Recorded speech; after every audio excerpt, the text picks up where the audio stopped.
J'ai un petit mot, on a visité une église ici à Éphèse où on a vu un ancien baptistère dans lequel on a baptisé par immersion des gens. Donc c'est un baptistère qui a été fait plusieurs siècles après la naissance du christianisme, de l'évangile. Et donc les baptêmes étaient toujours faits comme ça. Et j'expliquais donc aux copains l'une des raisons pour laquelle on pratique le baptême par immersion, qui est un engagement, c'est parce que les Juifs pratiquaient ce système de baptême dans plusieurs événements de leur vie. Ils le pratiquaient pour le mariage, quand un jeune homme et une jeune fille se mariaient, eh bien quand ils étaient d'accord, quand les parents étaient d'accord et que les engagements étaient pris, on les plongeait l'un et l'autre dans l'eau, un engagement. Mais on faisait aussi également ce baptême à Jérusalem.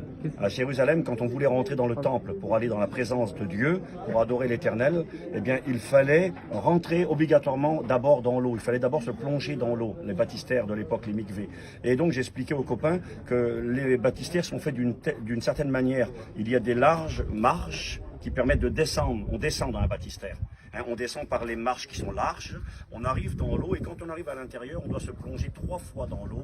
Et alors à ce moment-là, quand on s'est plongé 3 fois dans l'eau, on fait un demi-tour sur soi-même et là on reprend la direction opposée. Maintenant on ne descend plus mais on monte vers le temple par des marches qui étaient étroites et resserrées. Et on comprend mieux pourquoi Jésus a dit, eh bien large et spacieux est le chemin qui mène à la mort. On descend sur le chemin large et spacieux, mais on remontait par les marches qui étaient étroites et resserrées, mais avant, il fallait aller dans l'eau, se plonger 3 fois. Ça, c'est quelque part les conditions pour naître de nouveau, la part de l'homme. Il faut croire, se repentir et se convertir pour avoir le cœur nouveau. Et ensuite, dans l'eau, on fait un demi-tour. C'est le mot se convertir.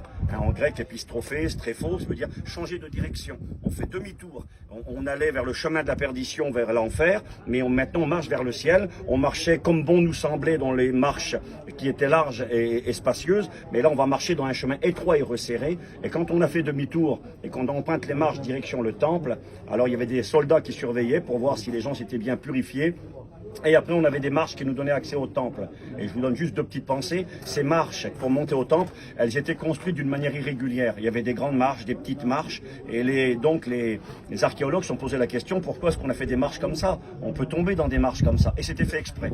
Ils avaient fait ces marches volontairement de cette manière pour obliger les gens qui montaient au temple, après s'être plongés dans l'eau, à faire attention à leur manière de marcher. Parce que si on courait dans les marches, on tombait par terre.